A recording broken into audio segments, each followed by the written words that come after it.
Hi, in front of me is Nokia 8.3 and today I would like to show you how you can operate app permissions on this device.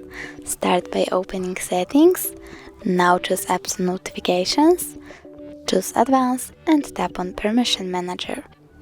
Over here pick one of the options, for example Location, tap on it and select an app.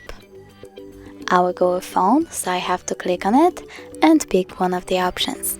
Allow all the time, allow only while using the app, or deny.